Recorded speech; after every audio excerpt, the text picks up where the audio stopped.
देखिए एक कंसेप्ट है बेसिक सोल्यूशन क्या होता है और बेसिक फेसिबल सोल्यूशन क्या होता है। हम डेफिनेशन नहीं लिखवा रहे हैं, ठीक है। जब वो चीज़ आएगी तब बता देंगे इसको बेसिक सोल्यूशन कहते हैं, तब डेफिनेशन बताएंगे, ठीक है।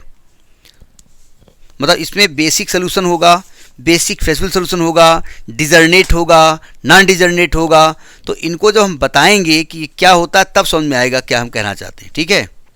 अब ज़रा समझिएगा, जैसे कोई इक्वेशन, मैं इक्वेशन सब्जेक्ट टू कांस्टेंट की बात कर रहा हूँ, ऑप्टिमल फंक्शन की नहीं बात कर रहा हूँ। जैसे मान लिया सब्जेक्ट टू कांस्टेंट्स में इक्वेशन लिखा हुआ है ax is equal to b, ऐसे लिखा जाता है ना। तो इसमें कितने इक्वेशंस, कुछ ऐसे होता है ना 3x1 + 4x2 + x5 ऐसे लिखा रहता है, ऐसे लिखा रहता है ना। तो इसमें कुछ वेरिएबल जो x1 x2 x3 यूज़ करते हैं उन्हें वेरिएबल कहते हैं, और जो आप इक्वेशंस लिखते हैं वो होते हैं, ठीक है। तो अगर हम मान लें कि जो ये लिखे गए हैं उसमें नंबर ऑफ इक्वेशंस वो मान लेते हैं m है, ठीक है, और नंबर ऑफ वेरिएबल्स वो n है, वो n है। अब आप याद करो क्लास 10th 12th वगैरह जब पढ़ते थे तो वहाँ आपसे कहा जाता था कि चूंकि यहाँ दो चीज़ें निकालनी हैं तो कम से कम दो इक्वेशंस होने चाहिए, यही पढ़ते थे ना आप।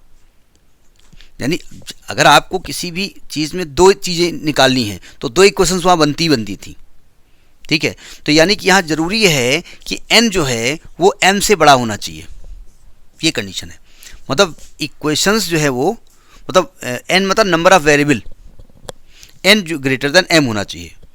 अच्छा, अब इसमें बेसिक सोल्यूशन कितने होंगे, नंबर ऑफ बेसिक सोल्यूशन जो निकलेंगे, अब क्या होता है अभी हम बात करेंगे, मतलब कितने निकलेंगे नंबर ऑफ बेसिक सोल्यूशंस, वो होंगे मैक्सिमम जो निकलेंगे वो NCM निकलेंगे, मैक्सिमम। मतलब वेरिएबल, सॉरी उल्टा बोल गए हम, वेरिएबल ज़्यादा होने चाहिए इक्वेशन से, उल्टा बोल गए। वो तो वहाँ बराबर की बात हो रही थी, उतने इक्वेशन होने चाहिए, ठीक है। यहाँ इनइक्वलिटी में हम बात कर रहे हैं कि यहाँ नंबर ऑफ वेरिएबल ज़्यादा होने चाहिए इक्वेशन से, हो सकता है, ठीक है। तो इसमें बेसिक सोल्यूशन कितने होंगे, मैक्सिमम NCM होंगे, मैक्सिमम, कम भी हो सकते हैं, उससे ज़्यादा नहीं होंगे, ठीक है।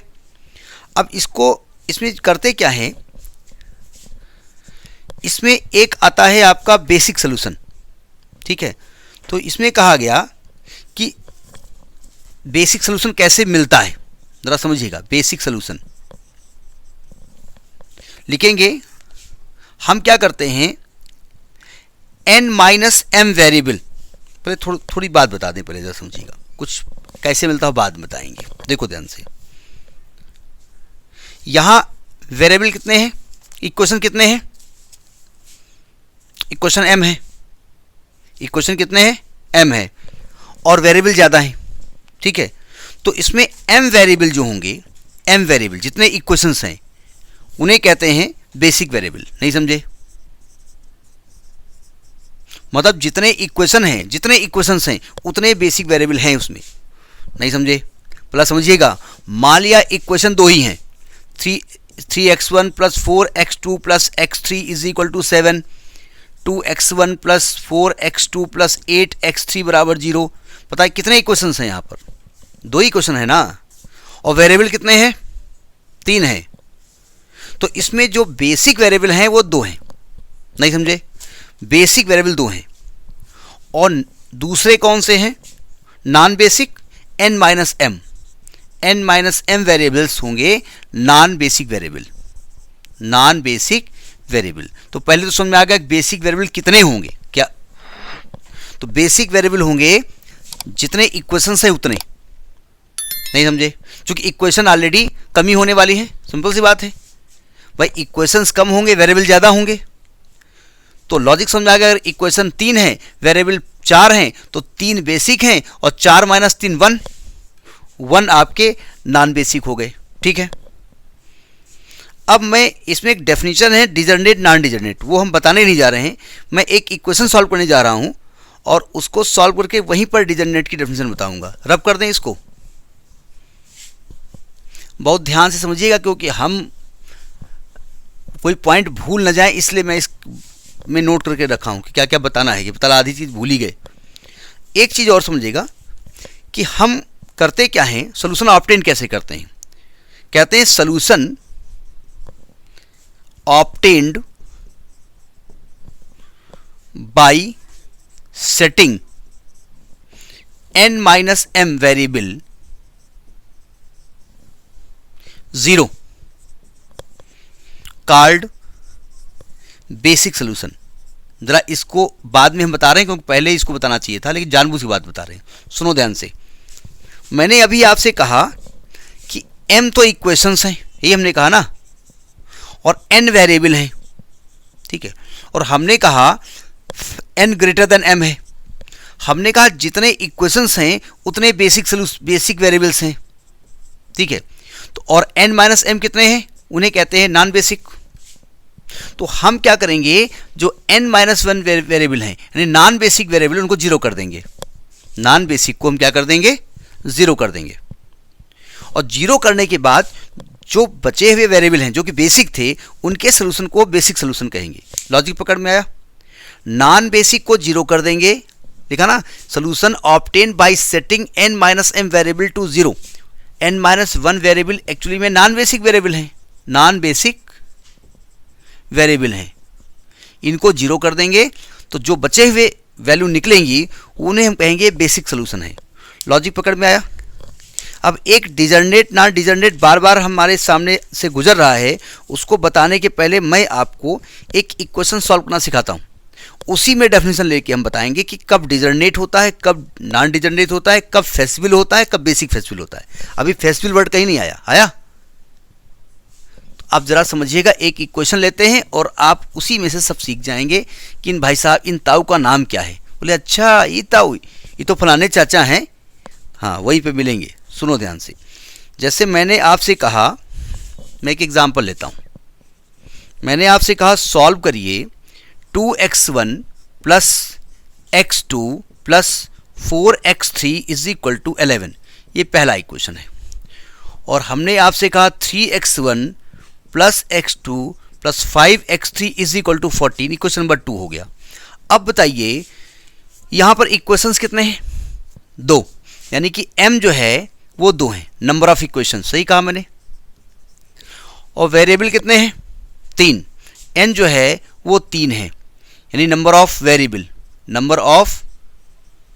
वेरिएबल। तो इसमें कितने बेसिक सोल्यूशन होंगे, नंबर ऑफ बेसिक सोल्यूशन, तो maximum number of basic solution जो हो सकते हैं, जरा समझने की कोशिश करिएगा, वो होंगे आपकी 3c2, यानी कि 3 होंगे। लेकिन इक्वेशन कितने हैं, यहां पर हैं, 2 ही है ना। और हमने अभी क्या कहा था कि जितने इक्वेशंस होते हैं उतने बेसिक सोल्यूशन होते हैं, यानी ये मैक्सिमम हो सकते हैं ना। और बट हियर बेसिक सोल्यूशन कितने होंगे, 2 होंगे। और नॉन बेसिक कितने होंगे, हमने क्या कहा 3 - 2 यानी 1 नॉन बेसिक होगा, ठीक है। अब इसमें नॉन बेसिक x1 है, x2 है, x3 है, आपको नहीं मालूम। नॉन बेसिक कौन है आप नहीं जानते, उसमें किसी को भी नॉन बेसिक मान लीजिए। लॉजिक पकड़ में आया। तो अब कैसे, अभी हमने क्या कहा कि मैक्सिमम बेसिक सोल्यूशन इतने हैं, लेकिन यहां पर बेसिक मतलब मैक्सिमम हो सकते हैं, इतने होंगे पक्का नहीं है, मैक्सिमम, इससे ज़्यादा नहीं हो सकते। बेसिक सोल्यूशन इससे ज़्यादा नहीं हो सकते। जितने इक्वेशंस हैं उतने वेरिएबल्स बेसिक होते हैं और n minus m non basic होते हैं, ठीक है। बेसिक सोल्यूशन निकालने के लिए नॉन बेसिक को 0 मान लिया जाता है। तो जो बेसिक का सोल्यूशन निकलता है उसको बेसिक सोल्यूशन कहते हैं। अब बेसिक सोल्यूशन डिजर्नेट होगा, फेसिबल होगा, वो अभी बात बताया जाएगा। लॉजिक पकड़ में आया, नोट कर लिया ना इसको। अब देखो ध्यान से, यहां पर नॉन बेसिक कितने हैं, 1, x1 है, x2 है, x3 आपको नहीं मालूम, ठीक है। तो यहां पर कई केस आएंगे। केस 1 हमने मान लिया late x3 is non basic, ये आप मान सकते हैं नॉन बेसिक। x3 यहां पर नॉन बेसिक है, तो नॉन बेसिक के लिए क्या करते हैं, x3 को हम 0 कर देते हैं ना। हमने भी क्या कहा कि नॉन बेसिक को 0 करके बेसिक सोल्यूशन निकालेंगे। तो नॉन बेसिक को 0 कर दिया तो इक्वेशन 1 और 2 क्या बन जाएंगी, 1 and 2 बिकम्स क्या बन जाएंगे, 2x1 plus x2 is equal to 11 और 3x1 plus x2 is equal to 14 बन जाएंगे। अब आप यहां से x1 x2 का मान निकालो जरा, हम सॉल्व करने नहीं जा रहे हैं। यहाँ से देखो अगर सब्ट्रैक्ट करेंगे तो माइनस माइनस माइनस ये कट जाएगा, यहाँ पर आएगा minus x1 is equal to minus का 3, x1 का मान 3 आ गया ना, x1 यहाँ पर 3 आ गया, x2 निकालो जरा, 3 दूनी 6, x2 5 आएगा ना। ये बेसिक सोल्यूशन है ना, बेसिक है ना। देखो ध्यान से, अगर बेसिक वेरिएबल अगर नॉन जीरो आते हैं तो बेसिक सोल्यूशन नॉन डिजर्नेट होता है। आप लिखेंगे as basic variables x1 and x2 basic की बात हो रही है, are non zero, so basic solution is degenerate, basic solution is degenerate. समझ में आई बात नहीं आई? उल्टा बोल गए हम, नॉन डिजर्नेट, सॉरी गलत बोल गए, नॉन डिजर्नेट। डिजर्नेट मतलब होता है मतलब टूटा फूटा, डिजनरेशन हो गया, नॉन डिजर्नेट। समझ में बात नहीं आई? तो एक डेफिनेशन आ गई आपको, नॉन डिजर्नेट क्या होता है। तो आप कहेंगे अगर बेसिक वेरिएबल नॉन जीरो होंगे तो कहेंगे basic solution is non degenerate. एक हेडिंग डालिए बेसिक सोल्यूशन नॉन, या basic non degenerate solution, basic non degenerate solution, और डेफिनेशन यही लिख डालो, बेसिक नॉन डिजर्नेट की यही डेफिनेशन लिख दो, नॉन डिजर्नेट।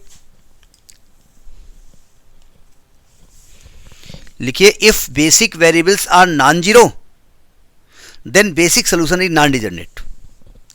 अच्छा अगर मैं कहूं डिजर्नेट तो इसका अदरवाइज हो जाएगा ना, लिखो अदरवाइज इट इज डिजर्नेट। इसमें एक और डेफिनेशन आ गई, अदरवाइज डिजर्नेट। तो डिजर्नेट की डेफिनेशन क्या आ गई? डिजनरेट की डेफिनेशन क्या आई कि basic solution is zero, at least one, any basic solution is zero, तो इट इज डिजर्नेट। दोनों डेफिनेशन समझ में आ गई, यानी आपको बेसिक सोल्यूशन समझ में आ गया क्या होता है। ठीक है। अच्छा अब देखो आपके बेसिक दूसरा पॉइंट लिखिएगा, ये ऊपर अभी रब नहीं करना चाहते हम, इसको इतने ही रब करेंगे। x1 3 आया है, x2 5 आया है, पहला केस चल रहा अभी।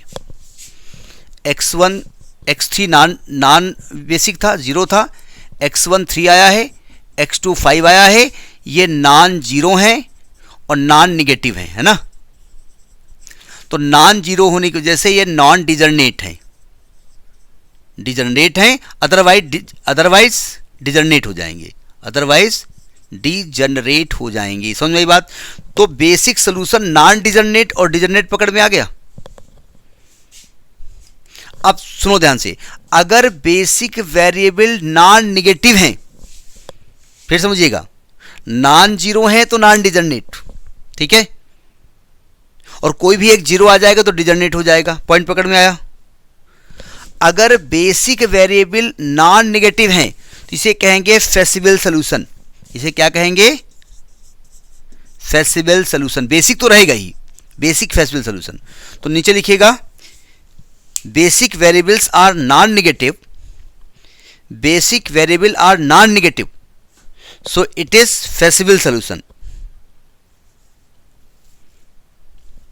तो क्या मैं कह सकता हूं ये सोल्यूशन आपका नॉन डिजनरेट फेसिबल सोल्यूशन है? कह सकता हूं? या ऐसे इसको ऐसे लिखते हैं, non degenerate basic feasible solution, non degenerate basic feasible solution, ऐसे लिखाता है, NDBFS शॉर्ट में लिखा भी जाता है। पकड़ में आया? अब देखो जो नॉन बेसिक था उसको अपने आप आपने जीरो किया था ना, इसमें दिया तो था ना x3 नॉन बेसिक है। अगर मैं दूसरा केस ले लेता और मैं आपसे कहता, ये एक बात ध्यान रखिएगा, आप इसको बार बार पढ़ करके अपने दिमाग में स्टोर कर लीजिएगा कि बेसिक सोल्यूशन कब होता है, नॉन बेसिक कब होता है, डिजनरेट कब होता है, नॉन डिजनरेट कब होता है, फेसिबल कब होता है, नॉन फेसिबल कब होता है। जैसे मैं केस 2 ले लेता हूं, हमने मान लिया लेट x2 जो है, x2 मान लो, x1 कुछ भी मान लो, मैं यहाँ पर x1 मान लेता हूँ। हमने माना let x1 is non basic solution. तो आपको क्या करना पड़ेगा, x1 को 0 मानना पड़ेगा।